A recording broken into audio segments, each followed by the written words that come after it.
Oppo Find lineup finally global ആവുകയും Apple മാക്കിൽ gaming serious ആയിട്ട് ഫൈനലി കൺസിഡർ ചെയ്യും. അങ്ങനെ വേറെ കുറെ ഈ ആഴ്ചത്തെ important tech newses. So welcome to episode 3 of zero missing out. So that നിങ്ങൾ ഈ ആഴ്ചത്തെ ഇമ്പോർട്ടന്റ് ടെക് ന്യൂസ് ഒന്നും മിസ് ഔട്ട് ആവില്ല. ഐഫോണിൽ WhatsApp picture in picture video calls finally കൊണ്ടുവരാൻ പോവാണ്. ഇങ്ങനത്തെ ചെറിയ കാര്യങ്ങൾ ഒരു ആവശ്യമില്ലാണ്ട് ഐഫോൺ ഇത്തിരി ബുദ്ധിമുട്ടാണ്. ഒരു ആവശ്യമില്ല എന്ന് പറയാൻ പറ്റില്ല, ആപ്പിൾ റെസ്ട്രിക്ഷൻസ് കാര്യമാണ്. പക്ഷെ ഇതൊക്കെ ആൻഡ്രോയിഡിൽ കുറെ കാലമായിട്ടുള്ള കാര്യങ്ങളാണ്. സോ ഐഫോൺ ഇത്രയും നാള് വാട്സ്ആപ്പിനുള്ളിൽ തന്നെ പിക്ചർ ഇൻ പിക്ചറിൽ ഇട്ടിട്ട് നമുക്ക് വേണമെങ്കിൽ വേറെ ആളെ ടെക്സ്റ്റ് ഒക്കെ ചെയ്യാൻ പറ്റും. പക്ഷെ ഇപ്പൊ ആ സെയിം തിങ് ഔട്ട്സൈഡ് വാട്സ്ആപ്പും വർക്ക് ചെയ്യാൻ പോവാ. പിന്നെ ഗൂഗിൾ പിക്സൽ ബഡ്സ് പ്രോയില് ഗൂഗിൾ ആപ്പിളിന്റെ സാംസങ്ങിന്റെ ഒക്കെ പോലത്തെ സറൗണ്ട് ഓഡിയോ ഫീച്ചർ കൊണ്ടുവരാൻ പോവാ. എന്ന് വെച്ചാൽ ആപ്പിളിലൊക്കെ ഉള്ള പോലത്തെ ഹെഡ് ട്രാക്കിംഗ് സ്പേഷ്യൽ ഓഡിയോ അതിനോട് സിമിലർ ആയിട്ടുള്ള ഒരു ഫീച്ചർ ഗൂഗിൾ പിക്സൽ ബഡ്സ് പ്രോയിലും ഇനി ഉണ്ടാവും. സോ അതും കൂടി വന്നു കഴിഞ്ഞാൽ പിന്നെ ഇറ്റ്സ് ഓൾ ദ സെയിം. എല്ലാ ഫീച്ചേഴ്സും ഏറ്റവും ടോപ്പ് കമ്പനീസിന്റെ എല്ലാ വയർലെസ് ഇയർബഡ്സിലും ഉണ്ടാവും. പിന്നെ എനിക്ക് ഏറ്റവും ഇഷ്ടമുള്ള ഫോൾഡബിൾ ലൈനപ്പ് ആണ് ഓപ്പോയുടെ ഫൈൻഡ് എൻ ലൈനപ്പ്. പക്ഷെ ഫൈൻഡ് എൻ ചൈന ഓൺലി ആയിരുന്നു. പക്ഷെ ഫൈൻഡ് N2 ചൈന ഓൺലി ആണ്. ഫൈൻഡ് N2 ഫ്ലിപ്പ് ഉണ്ട്, അത് അവർ ഔട്ട്സൈഡ് ചൈന റിലീസ് ചെയ്യുന്നുണ്ട്. സോ നമുക്കൊക്കെ അത് വാങ്ങിക്കാൻ പറ്റും. വേറെ ഒന്നുമില്ല, ഓപ്പോയുടെ ഫോൾഡബിൾ ഇപ്പൊ ടാബ്ലറ്റ് പോലെ ഫോൾഡ് ആവുന്ന ഫോൺ ആയാലും അതിനൊക്കെ സൈസ് ജസ്റ്റ് പെർഫെക്റ്റ്. അപ്പോ ഫ്ലിപ്പിന്റെ കാര്യത്തിലും സ്പെക് ഷീറ്റ് പോലെ ഞാൻ വായിക്കുന്നില്ല, because you can just Google it up and നിങ്ങൾ കണ്ടുപിടിക്കാവുന്നതേ ഉള്ളൂ. എനിക്ക് ഇഷ്ടപ്പെട്ട രണ്ട് കാര്യങ്ങൾ എന്ന് വെച്ചാൽ ഒന്ന് ഔട്ടർ ഡിസ്പ്ലേയും പിന്നെ ഹിഞ്ചാണ്. ഔട്ടർ ഡിസ്പ്ലേ ഇഷ്ടപ്പെടാനുള്ള കാര്യം എന്ന് വെച്ചാൽ അതിന്റെ ലേ ഔട്ട് ഒരു പോർട്രേറ്റ് ലേ ഔട്ടാണ്. ബാക്കിയുള്ള ഫ്ലിപ്പ് ഫോൺസ് ഒക്കെ എടുത്താൽ, for example Galaxy Z Flip 4 അല്ലെങ്കിൽ മോട്ടോറോള റേസർ ഒക്കെ എടുത്തു കഴിഞ്ഞാൽ അതിന്റെ ഹൊറിസോണ്ടൽ ലേ ഔട്ട് ഡിസ്പ്ലേ ആണ്. സോ അതിൽ കൂടിപ്പോയ കോൾ അക്സെപ്റ്റ് ചെയ്യാൻ പറ്റും, പാട്ട് കൺട്രോൾ ചെയ്യാൻ പറ്റും, നോട്ടിഫിക്കേഷൻസ് കാണാൻ പറ്റും. പക്ഷെ ഇത് പോർട്രേറ്റ് ലേ ഔട്ട് ആയതുകൊണ്ട് കുറച്ചുകൂടി യൂസബിൾ ആണ്. അതുപോലെ ഹിഞ്ചും ഇവർ ഭയങ്കര ഇന്നോവേറ്റീവ് ആയിട്ട് ഒരു കാര്യം ചെയ്തിട്ടുണ്ട്. യൂഷ്വലി എല്ലാ ഫോൾഡബിൾ ഫോൺസിലും അടച്ചു വെക്കുമ്പോൾ ഹിഞ്ചിന്റെ ഭാഗത്ത് ഇങ്ങനെ ഒരു ഗ്യാപ്പ് ഉണ്ടാവും. പക്ഷെ ഇതിൽ എന്ന് വെച്ചാൽ ആ ഗ്യാപ്പ് ഇല്ല, കംപ്ലീറ്റ്ലി ഫ്ലാറ്റ് ആണ്. ഗ്യാപ്പ് ഇല്ല എന്ന് മാത്രമല്ല, ക്രീസും ബേസിക്കലി ഇൻവിസിബിൾ ആണ്. വളരെ ചെറിയ ലൈൻ നമ്മള് ഭയങ്കര ലൈറ്റിന്റെ അടിയിലൊക്കെ വെച്ചാൽ മാത്രം കാണുള്ളൂ, അല്ലാണ്ട് ഹിഞ്ചായിട്ട് ഇങ്ങനെ അവിടെ കാണില്ല. ഇതിന്റെ റീസൺ എന്താണെന്ന് വെച്ചാൽ ഇവർ ഈ ഒരു ഇമേജ് നോക്കിക്കഴിഞ്ഞാൽ ഈ ഒരു കർവേച്ചർ കാണാൻ പറ്റും. സോ ഈ കർവേച്ചർ ആക്ച്വലി ബാക്കിയുള്ള ഫോൾഡബിൾ ഫോൺസിൽ ഉണ്ടാവില്ല, അത് സ്ട്രെയിറ്റ് ആയിരിക്കും. സോ ആ കർവേച്ചർ ആണ് ബാക്കിയുള്ള ഫോൺസിൽ ആ ഒരു ഗ്യാപ്പ് ആയിട്ട് വരുന്നത് അടച്ചു വെക്കുമ്പോൾ. ഇതിൽ ഇവര് ഇതിന്റെ ഉള്ളിലോട്ട് തന്നെ ആ കർവേച്ചർ കൊടുത്തുകൊണ്ട് ബേസിക്കലി ഫോൺ ഫ്ലാറ്റ് ആയിട്ട് ക്ലോസ് ആവും. സോ പുറത്തേക്ക് വരേണ്ടിയിരുന്ന കർവേച്ചർ അവർ ഉള്ളിലേക്ക് എഞ്ചിനീയർ ചെയ്തിരിക്കുകയാണ്. ആൻഡ് അതുകൊണ്ട് ഫ്ലാറ്റ് ആയിട്ട് ക്ലോസ് ആവുകയും ചെയ്യും. ക്രീസും കുറവാണ്. ക്രീസിന്റെ കാര്യം ഇമ്പോർട്ടൻസ് വരുന്നത് ശരിക്കും ഫ്ലിപ്പ് സ്റ്റൈൽ ഫോൺസിൽ തന്നെയാണ്. ബിക്കോസ് ഫ്ലിപ്പ് സ്റ്റൈൽ ഫോൺസിലാണ് ക്രീസ് ഒരു അനോയിങ് തിങ് ആയിട്ട് വരുന്നത്. കാരണം നമ്മൾ യൂഷ്വലി സ്ക്രോൾ ചെയ്യുന്ന സ്ഥലത്താണ് ഈ ക്രീസ് വരുന്നത്. പക്ഷെ ടാബ്ലറ്റ് കൈൻഡ് ഓഫ് ഫോൺസിൽ അത് വലിയ പ്രശ്നമല്ല, കാരണം അത് നടുക്കാ വരുന്നത്. സോ അങ്ങോട്ട് നമ്മുടെ കൈ അധികം പോവില്ല. ആൻഡ് ഇതില് മീഡിയടെക് Dimensity 9000 പ്ലസ് പ്രോസറാണ് വരുന്നത്.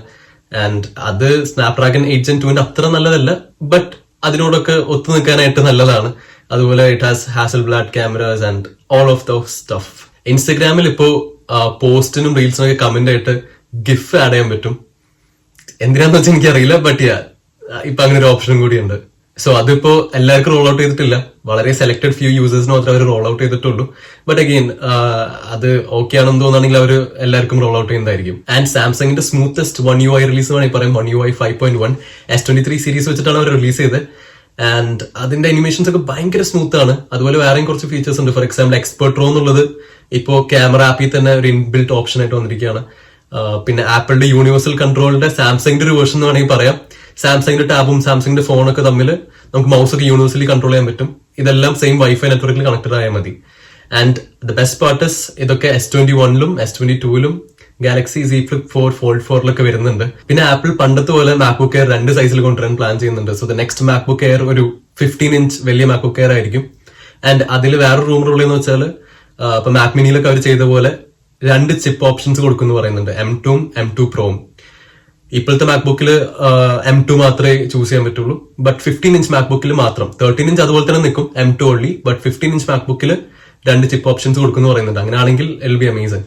ആൻഡ് M2 ചിപ്സിനെ കുറിച്ച് പറയുമ്പോൾ അവര് മാക് ലൈനപ്പ് ഇപ്പോൾ M2 ആയിട്ട് അപ്ഡേറ്റ് ചെയ്തെങ്കിലും iMac ഇപ്പോഴും ആ കളറൊക്കെ ആയിട്ട് അതുപോലെ തന്നെ ഇരിക്കുകയാണ്, M1 ചിപ്പായിട്ട്. അത് M2 അപ്ഡേറ്റ് ഇല്ല. ഇപ്പൊ റൂമർ വരുന്നതെന്ന് വെച്ചാൽ ചിലപ്പോൾ M2 അപ്ഡേറ്റ് ഉണ്ടാവില്ല, പകരം M3 അപ്ഡേറ്റ് ആയിരിക്കും. എനിക്കറിയില്ല ശരിക്കും iMac ആയിട്ട് അവർ എന്താ ചെയ്യണമെന്ന് എനിക്ക് മനസ്സിലാവുന്നില്ല. മേ ബി അവരുടെ പ്ലാൻ വേണമെങ്കിൽ ഇങ്ങനെ ആവും, കാരണം മാക് പ്രോ ആണല്ലോ ഇപ്പൊ ബാക്കിയുള്ള ഒറ്റൊരു device that has an transition to Apple silicon. So ഇനി മാക് പ്രോന്റെ കൂടെ കൊണ്ടുവരാനാണോ എന്നും അറിയില്ല. And talking about Mac Pro, Mac പ്രോയില് എക്സ്റ്റേണൽ GPU സപ്പോർട്ട് വരും എന്ന് പറയുന്നുണ്ട്. കാരണം കറന്റ്ലി എക്സ്റ്റേണൽ GPU സപ്പോർട്ട് ഇല്ല. Because of the way Apple silicon chip design ചെയ്തിരിക്കുന്ന രീതിക്ക് നമുക്ക് എക്സ്റ്റേണൽ GPU പറ്റില്ല. ബട്ട് മാക് പ്രോ അത്രയും ഒരു പ്രൊഫഷണൽ ഡിവൈസ് ആയതുകൊണ്ട് റൂമർ ഉണ്ട് അവർ എക്സ്റ്റേണൽ GPU സപ്പോർട്ടും കൂടിയും ഇൻക്ലൂഡ് ചെയ്യാൻ ട്രൈ ചെയ്യുന്നുള്ള. പിന്നെ iPhone15 റൂമേഴ്സ് ഉണ്ട്. സത്യം പറഞ്ഞാൽ എനിക്ക് വലിയ ഇഷ്ടപ്പെട്ടില്ല. ഐ മീൻ വേറൊന്നുമില്ല, ഇറ്റ്സ് ജസ്റ്റ് ദാറ്റ് കാണാൻ ഒരേപോലെ തന്നെയാണ്. ഇത് തന്നെ കണ്ടുകൊണ്ട് ഇങ്ങനെ ഇപ്പോ ഒരുമാതിരി ഓക്കെ ടെക്നോളജി ഇപ്പൊ ഭയങ്കര അഡ്വാൻസ്ഡ് ആണ്, അതുകൊണ്ട് നമ്മളിപ്പോ പണ്ടത്തെ പോലെ ഒരു വലിയ വലിയ ലീപ്സ് ഒന്നുമില്ല, എല്ലാം ഗ്രാജുവൽ ലീപ്സ് ആണ്. ഇപ്പൊ പണ്ടൊക്കെ എന്ന് വെച്ചാൽ ഒരു 2 ജനറേഷൻസ് ഇപ്പൊ ഐഫോണിന്റെ കാര്യത്തിലാണെങ്കിൽ ഒരു 4S കഴിഞ്ഞാൽ 5 എന്നൊക്കെ പറയുന്നത് ഭയങ്കര വലിയ ഡിഫറൻസ് ഉണ്ടാവും. 5 കഴിഞ്ഞാൽ 6 എന്ന് പറയുന്നത് ഭയങ്കര വലിയ ഡിഫറൻസ് ഉണ്ടാവും. അത് ഓക്കെ ആ സമയത്ത് ഇപ്പൊ ഡിസൈനിന്റെ കാര്യത്തിലുണ്ട്, അതുപോലെ ടെക്നോളജിയുടെ കാര്യത്തിലുണ്ട്, നമുക്ക് ഭയങ്കര മേജർ ഡിഫറൻസ് ആണ്. പക്ഷെ ഇപ്പൊ ഒക്കെ എന്ന് വെച്ചാൽ എല്ലാരും പറയുന്ന പോലെ ഫോൺ ടെക്നോളജീസ് എല്ലാം കൈൻഡ് ഓഫ് എന്താ പറയുക സ്റ്റേബിൾ ആയി, ഒന്നിനും ഒരു വലിയ ലീപ്പില്ല. ബട്ട് ഇറ്റ്സ് ഓക്കെ, അവര് മാർജിനലി ഇംപ്രൂവ് ചെയ്യുന്നുണ്ട്. പക്ഷെ അറ്റ്ലീസ്റ്റ് ഡിസൈനിന്റെ കാര്യത്തിലെങ്കിലും അവർക്കൊരു മാറ്റങ്ങളൊന്നും. ഐ മീൻ ഇപ്പോഴത്തെ ഡിസൈൻ തെറ്റൊന്നുമില്ല, but it's I'm use to നമ്മളൊരു 2 കൊല്ലം ഒരു 3 കൊല്ലം മാക്സിമം കഴിഞ്ഞാൽ ഒരു പുതിയ ഡിസൈൻ, ഒരു പുതിയ റീഫ്രഷ്, ഒരു പുതിയ ചേഞ്ച്. ഇത് 11 Pro മുതൽ ഇതുപോലെ ഇരിക്കുന്നതാണ്. ജസ്റ്റ് മറ്റേ സൈഡ് മാറ്റി ക്യാമറ ഇങ്ങനെ വലുതാക്കിക്കൊണ്ടേയിരിക്കുക. ഇപ്പൊ 15 Proന്റെ റൂമേഴ്സിലും അതെ ക്യാമറ വീണ്ടും വലുതായിട്ടുണ്ട്. ഒരുമാതിരി ഫോണിന്റെ തിക്നെസിന്റെ പകുതിയോളം തന്നെ ക്യാമറ ബമ്പൊക്കെ ഉണ്ട്. പറച്ചൊന്നറിയാൻ പറ്റുന്ന പരിപാടി. ഇനി ചിലപ്പോ അവര് ഐമാക്കിന്റെ ഒരു സീൻ പിടിക്കാൻ നോക്കുകയാണെന്ന് അറിയില്ല. കാരണം ഇപ്പൊ ഐമാക്കിൽ ആപ്പിൾ ലോഗോ ഇല്ലാണ്ട് തന്നെ ഐമാക്ക് ആണെന്ന് റെക്കഗ്നൈസബിൾ ആണ്. ഐഫോണും ഒരു രീതിക്ക് ചിന്തിച്ചാൽ ഇപ്പൊ ആ ഒരു അവസ്ഥയിലാണ്. ഇത്രയും നാളെ വരെ ആ ക്യാമറ സെറ്റപ്പ് വെച്ചുകൊണ്ട് നമ്മളിപ്പോ ആപ്പിൾ ലോഗോ കണ്ടുകൊണ്ടൊന്നും അല്ലാതെ ഐഫോണാന്ന് റെക്കഗ്നൈസ് ചെയ്യുന്നത്. ആ ക്യാമറ സെറ്റപ്പ് കാണുമ്പോൾ തന്നെ മനസ്സിലാവും ഐഫോണാന്നുള്ളത്. സോ ഈ ഒരു പോയിന്റിൽ ഇപ്പൊ ഒരു ആപ്പിൾ ലോഗോ ബാക്കി നിർത്തി കളഞ്ഞാലും ഐഫോണാന്ന് റെക്കഗ്നൈസ് ചെയ്യാൻ പറ്റും. ആ ഒരു ഡയറക്ഷൻ ആണെങ്കിൽ okay fine. But I would still prefer ഒരു 2-3 കൊല്ലത്തിൽ എന്തെങ്കിലുമൊക്കെ ഒരു ചേഞ്ചസ്. കാരണം അറ്റ്ലീസ്റ്റ് സാംസങ് ചെയ്യുന്ന പോലെ സാംസങ് ഇപ്പോ ബേസിക് ലേഔട്ട് അങ്ങനെ തന്നെ വെച്ചിട്ടുള്ളത്. ഇപ്പൊ S22, S23, S21 അൾട്ര ഒക്കെ നോക്കുകയാണെങ്കിൽ or normal S21 series 22 series 23 series നോക്കുകയാണെങ്കിൽ ക്യാമറ സെറ്റപ്പ് സെയിം ആണ്. ജസ്റ്റ് ആ പുറത്തത്തെ ഇപ്പൊ പുതിയതിലൊക്കെ ഫുൾ ഫ്ലാറ്റ് ആക്കി, മുന്നത്തേൽ അതിങ്ങനെ പൊന്തി വന്നിട്ടൊരു ഡിസൈൻ ഉണ്ടായിരുന്നു. അങ്ങനത്തെ ചെറിയ വ്യത്യാസങ്ങളേ ഉള്ളൂ. അങ്ങനെയെങ്കിലും മതി, അല്ലാണ്ട് ഒരു വലിയ മേജർ ഡിഫറൻസ് കാണുന്നൊന്നുമില്ല. ബട്ട് ഇപ്പോ ഇങ്ങനെയൊക്കെയാണ് കാര്യങ്ങള്. അതുപോലെ USB Type-C പോർട്ട് കാണിക്കുന്ന ഒരു ഫോട്ടോയും ലീക്ക് ആയിട്ടുണ്ട്.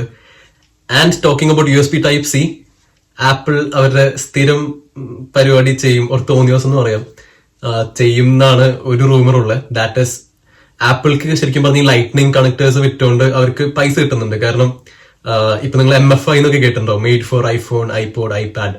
ആ ഒരു സർട്ടിഫിക്കേഷൻ കിട്ടണമെങ്കിൽ ഈ കേബിൾ ഉണ്ടാക്കുന്ന മാനുഫാക്ചർ, അത് ബെൽക്കിൻ ആവാം, ആംഗ്ര ആവാം, അങ്ങനെ ഏതെങ്കിലും കമ്പനി ആവാം, അവർ ആപ്പിളിന് ഒരു പൈസ കൊടുക്കണം ആ സർട്ടിഫിക്കേഷൻ കിട്ടണമെങ്കിൽ. സോ ആപ്പിൾ അതിൽ നിന്ന് പൈസ ഉണ്ടാക്കുന്നുണ്ട്.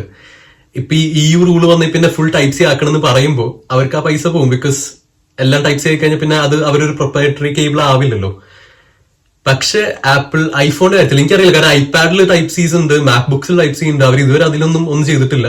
പക്ഷെ ഐഫോണിന്റെ കാര്യത്തിൽ റൂമർ ഉള്ളതെന്ന് വെച്ചാൽ അവർ ചിലപ്പോ സോഫ്റ്റ്വെയർ വെച്ചിട്ട് ഈ പറഞ്ഞ MFI കേബിൾസ് ഓൺലി യൂസ് ചെയ്യാൻ പറ്റുള്ളൂ എന്നുള്ളൊരു സിറ്റുവേഷൻ ആക്കും എന്നൊക്കെ പറയുന്നുണ്ട്.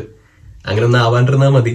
കാരണം ഇപ്പൊ അവർ വെറുതെ പറയുകയാണെങ്കിൽ it's okay, but software lock വെക്കുകയാണെങ്കിൽ അത് ബുദ്ധിമുട്ടായിരിക്കും. For example MFI Type-C cable connect ചെയ്താൽ മാത്രമേ ഇത്രയും ഡാറ്റ ട്രാൻസ്ഫർ സ്പീഡ് കിട്ടുള്ളൂ, ഓർ ഇത്ര ചാർജിങ് സ്പീഡ് കിട്ടുള്ളൂ. അങ്ങനത്തെ ഒക്കെ സോഫ്റ്റ്വെയർ ലോക്ക് ഒരു ആവശ്യം വെച്ച് കഴിഞ്ഞാൽ അത് ഭയങ്കര പോർ പരിപാടിയാണ്. ആൻഡ് അങ്ങനെ ചെയ്തുകൊണ്ട് അവർ ആസ് എ ബിസിനസ് ഒബ്വിയസ്ലി ഈ MFI എന്നുള്ള പരിപാടി Type-C ആണെങ്കിൽ എക്സിസ്റ്റ് ചെയ്യും. അവർക്ക് അതിൽ നിന്ന് വീണ്ടും പൈസ കിട്ടിക്കൊണ്ടിരിക്കും. ലൈറ്റ്നിങ് ആയിട്ട് എന്തായിരുന്നു ഉണ്ടായിരുന്നത് ആ സെയിം സാധനം Type-C കേബിൾ ആയിട്ട് അവർക്ക് നടക്കും. പിന്നെ വിൻഡോസ് ഫൈനലി പുതിയ ആപ്പിൾ സിലിക്കൺ മാക്സിൽ റൺ ചെയ്യാൻ പറ്റും. പണ്ട് ഇന്റൽ ചിപ്സ് ആയിരുന്നപ്പോൾ കുഴപ്പമുണ്ടായിരുന്നില്ല. പക്ഷേ ആപ്പിൾ സിലിക്കൺ ട്രാൻസിഷൻ വന്നപ്പോൾ ARM ബേസ്ഡ് ചിപ്സ് ആയി. So ARM based Windows software ഉണ്ട്, പക്ഷെ അവരത് OEMസിന് മാത്രമേ കൊടുക്കുള്ളൂ, അല്ലാണ്ട് പുറത്തുള്ള ആൾക്കാർക്ക് കൊടുക്കാറുണ്ടായിരുന്നില്ല. പക്ഷെ അവരിപ്പോ ഫൈനലി ആപ്പിൾ സിലിക്കൺ സപ്പോർട്ട് ചെയ്യുന്ന രീതിക്ക് ARM വിൻഡോസ് വേർഷൻ റിലീസ് ചെയ്തിട്ടുണ്ട്. സോ ബൂട്ട് ക്യാമ്പ് വെച്ച് റൺ ചെയ്യാൻ പറ്റുമെന്നുള്ളത് സംശയമാണ്. ബട്ട് പാരലൽസ് ആയിട്ടാണ് അവർ കൊളാബ് ചെയ്തിരിക്കുന്നത്. സോ പാരലൽസ് യൂസ് ചെയ്ത് വിർച്വൽ മെഷീൻ ആയിട്ട് നമുക്കിപ്പോ വിൻഡോസ് 11 ആപ്പിൾ സിലിക്കൺ മാക്സിൽ റൺ ചെയ്യാൻ പറ്റും. ആൻഡ് എന്താണെന്നറിയില്ല, മാക്കിൽ ഗെയിം ചെയ്യാൻ പറ്റണം എന്നുള്ളൊരു കാര്യത്തിൽ ആപ്പിൾ എന്തോ ഭയങ്കര സീരിയസ് ആയിട്ടുണ്ട്. ആപ്പിൾ ആർക്കേഡ് കാര്യങ്ങൾ മാത്രമല്ല, പ്രോപ്പർ ഗെയിമിംഗ് ടൈറ്റിൽസ് മാക്കിൽ പ്ലേ ചെയ്യാൻ പറ്റണം എന്നുള്ളൊരു കാര്യത്തിൽ അവർ സീരിയസ് ആണ്. ബിക്കോസ് ഫ്യൂ ഡേയ്സ് ബാക്ക് ഒരു പ്രൈവറ്റ് കോൺഫറൻസ് ഉണ്ടായിരുന്നു. സോ അതിൽ വളരെ സെലക്ടഡ് ആൾക്കാരെ മാത്രമേ അവർ ഇൻവൈറ്റ് ചെയ്തുള്ളൂ. അതിൽ അവർ അനൗൺസ് ചെയ്തു ഇതുപോലെ കുറെ ടൈറ്റിൽസ് അവര് കോൾ ഓഫ് ഡ്യൂട്ടി അങ്ങനത്തെ കുറെ ടൈറ്റിൽസ് അവര് മാക്കിലോട്ട് ആപ്പിൾ സിലിക്കൺ മാക്സിലോട്ട് കൊണ്ടുവരാൻ പ്ലാൻ ഉണ്ട്. ഐ മീൻ മാക്കിന് അതിനുള്ള പെർഫോമൻസ് ഉണ്ട്. ഇപ്പൊ ഈ GPU സീൻ ഉണ്ട്. ഐ ഡോണ്ട് നോ ഇഫ് ഇപ്പോഴത്തെ GPUs efficient enough to like അങ്ങനത്തെ ഗെയിംസ് കളിക്കാനായിട്ട്. ബട്ട് അഗൈൻ ഞാൻ നേരത്തെ പറഞ്ഞ എക്സ്റ്റേണൽ GPU സപ്പോർട്ട് ഒക്കെ വരാന്നുണ്ടെങ്കിൽ ഇറ്റ് വിൽ ബി അമേസിംഗ്. പക്ഷെ ആ കോൺഫറൻസ് മീറ്റിംഗിൽ അവരൊരു ബേസ് ലൈൻ മാക്കിൽ ഇതുപോലെ ഒരു ഗെയിം ഒക്കെ റൺ ചെയ്ത് അടിപൊളിയൊക്കെ ആയിട്ട് കാണിച്ചിട്ടുണ്ട്. സോ ഇനി ഫൈനലി ഇഫ് ആപ്പിൾ ശരിക്കും സീരിയസ് ആണ് ഇതിനെ കുറിച്ചുണ്ടെങ്കിൽ ഗെയിമേഴ്സിന് ഇനി മാക് വേണ്ടെന്ന് വെക്കേണ്ട ഒരു ആവശ്യം വരില്ല. The only problem is Mac ആവുമ്പോൾ ഈ പറഞ്ഞ പോലെ അപ്ഗ്രേഡ്സ് ഒന്നുമില്ല. വാങ്ങിക്കുമ്പോൾ എന്താണോ അതാണ്. അതിൽ കൂടുതൽ അതിപ്പോ ആപ്പിൾ സിലിക്കൺ ആയതുകൊണ്ട് കുറച്ചുകൂടി ബുദ്ധിമുട്ടായി. എല്ലാം ആ ചിപ്പിൽ തന്നെ എംബഡഡ് ആണ്. റാം ആയിക്കോട്ടെ, SSD ആയിക്കോട്ടെ, എല്ലാ കാര്യങ്ങളും അതിൽ തന്നെ എംബഡഡ് ആണ്. അത് തൊടാൻ പറ്റില്ല. സോ വാങ്ങിക്കുമ്പോൾ തന്നെ നമുക്ക് എന്താണോ വേണ്ടതെന്നുള്ളത് വാങ്ങിക്കുക.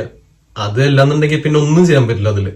സോ അങ്ങനെ ഒരു സംഭവം ഉണ്ട്. സോ നമുക്കിനി ഫ്യൂച്ചറിൽ എന്തെങ്കിലും റാം അപ്ഗ്രേഡ് ചെയ്യണമെന്നോ SSD മാറ്റം തോന്നിക്കഴിഞ്ഞാൽ ഒരു ഓപ്ഷനും ഇല്ല. എക്സ്റ്റേണൽ SSD ഒക്കെ വാങ്ങിച്ചു വെക്കാന്നല്ലാതെ ഇന്റേണലി ഒന്നും ചെയ്യാൻ പറ്റില്ല. But apart from that apple actually serious ആയിട്ട്, കാരണം എനിക്ക് തോന്നുന്നില്ല ഇത്രയും നാളെ ആപ്പിൾ ആ ഒരു സൈഡിൽ സീരിയസ് ആയിട്ട് ചിന്തിച്ചിട്ടുണ്ടെന്നുള്ളത്. അവര് ഫുൾ എഡിറ്റിംഗ്, ഓഡിയോ എഡിറ്റിംഗ് ആ ഒരു പരിപാടിയായിരുന്നു. ഇപ്പോഴാണ് അവര് ശരിക്കും സീരിയസ് ആയിട്ട് നോക്കുന്നത്. അത് മാത്രമല്ല ഇനിയിപ്പോ അവർ ചിന്തിച്ചിട്ടും കാര്യമില്ല. കാരണം മുന്നത്തെ ഇന്റൽ മാക്സ് ഒക്കെ ഈ ഗെയിമിംഗ് ഒന്നും ഇല്ലാണ്ട് തന്നെ ഓവർ ഹീറ്റിംഗ് ഇഷ്യൂസും ഫാൻ ഇഷ്യൂസും ഒക്കെ ആയിരുന്നു. ഇപ്പോഴായിരിക്കും അവർക്ക് ഫൈനലി തോന്നിയ ആപ്പിൾ സിലിക്കൺ ചിപ്സ് ആയപ്പോ മാക്കിന് ആ ഒരു ഗെയിമിംഗ് ഒക്കെ ഹാൻഡിൽ ചെയ്യാനുള്ള ഒരു കാപ്പബിലിറ്റി ഉണ്ടെന്നുള്ളത്. മേ ബി അതുകൊണ്ടായിരിക്കും അവർ സീരിയസ് ആയിട്ട് ചിന്തിച്ചത്. So yeah, let's see what future holds for us. So that's it for today guys. ഈ വീഡിയോ നിങ്ങൾക്ക് ഇഷ്ടപ്പെട്ടു എന്ന് വിചാരിക്കുന്നു.